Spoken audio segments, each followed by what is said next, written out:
Hello, welcome to the Scratch Coding class. So in today's video we are going to be continuing with the LEGO Mindstorms Ev3 guide, and we've done lots of programming recently, so today I've decided we're going to take a break and instead we're going to do some more building. So today we're going to be improving the first ever robot that we built in the first video, and let's be honest, I think it's really bad. So we are going to make some major improvements today to this robot, and make sure to subscribe and watch to the end of the video to find out what it looks like, and let's get started. So what I want to do first is create another wheel for this robot, because at the minute we have this support thing and it doesn't look very nice. So before we start, I want to introduce some new pieces. So we've got this piece right here, and this is basically like a friction pin, but it can go through two holes at once. It's slightly longer. And then we have this piece right here, and this axle has sort of a flat part at the end, and this is incredibly useful because let's say I take this piece as an example, I put it through the axle, it can't go past it anymore, as you can see. Is blocked, so we're going to be using that today. And this piece right here, this is an L-shaped piece, and make sure you count that's 5 long and then 3 long here, and this creates a right angle, which is really useful because we're going to have our wheel sort of at the bottom of here, and then the robot's going to be at the top. So we're going to get started building because everything else I have covered in the first video. So the first thing you need to do is remove the support that's already on the robot. So these pieces right here I've just removed, we don't need them today, so I'm going to put that at the side. And the first thing I want to do is do the wheel first. So we need to put the rubber in through the wheel like I covered in the first episode, and there we go, it is now complete. And then we need this axle right here with the flat end pointing down, and then I want to attach this L piece, and you have to count, see this 5 long pit, you want to put the axle through the 4th hole down, so 1, 2, 3, 4, that hole right there, and we can just put it in like so, there we go.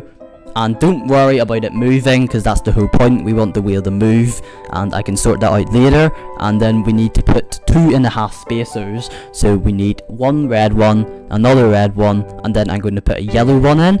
And then you need to get the wheel, and this end with a hole in it, we need to put in facing towards the L like that. And then after that we need 1.5 spacers, so that is a yellow one and a red one. And then I want to put this, and what you need to do is you need to make sure they are facing the same way, and it is going to be the 4th hole down, so 1, 2, 3, 4, that hole right there, and they are both pointing in the same direction. And then finally I want to put a spacer in at the end, so like so, and just push everything in, and there we go, it is now complete. So as you can see, none of the spacers can get out, but however if I hold it still, the wheel can move, which is what we want. And now I'm going to flip the robot over so you can see better, and then we need to put sort of this 3 long bit of the L in here like so. And the way we can do that is using these pieces, because they fit through 2 holes at once. So I'm going to hold that there, and then we're just going to put it in. Make sure this part is facing the outside, so like that. And then we've got one more on this side, there we go. And I'm going to flip the robot to the other side like so, and then we're going to do it. So we need one in, and it keeps moving, which I don't want, so put that in, one in like that, and then one in like that. And this is the finished robot with 3 wheels now. So as you can see, it can move very freely, and it is raised up a bit, but I've already tried to make it a bit lower by putting it in the 4th hole down and not the 5th hole down, as you can see there. But if I move it any higher, then this might interfere with the motor, this part, which I don't want. So we're just going to leave it like that, and now I'm going to move on to the next part. So next I want to make the robot look a bit nicer, and all you'll need is just these pieces right here, and make sure to put the stickers on first before you do this step. And I've actually never used these before in the series, but these are just decorational pieces, so they don't actually have a use. And then we just need 4 friction pins. So the first thing is this, you want this piece, so it's this pointy bit is facing left, and then you just want to put 2 pins in like so, and then just attach it to the very end of the beam.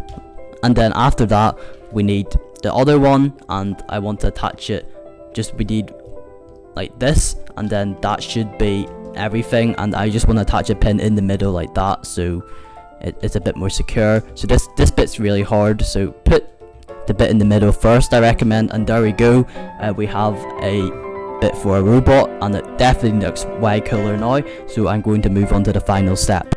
So I want to attach a new sensor to the robot, and we're not going to be using it today, but in a future video I want to be using this, and this is called the light sensor, or it's also called the color sensor in the kit, but in Scratch it's known as the light sensor. And I don't want to explain too much about it, so first of all we just need to get it attached. So we need 2 friction pins on the edges, and then we just put it in like that, and then you just need a wire, and this is basically the exact same as the touch sensor.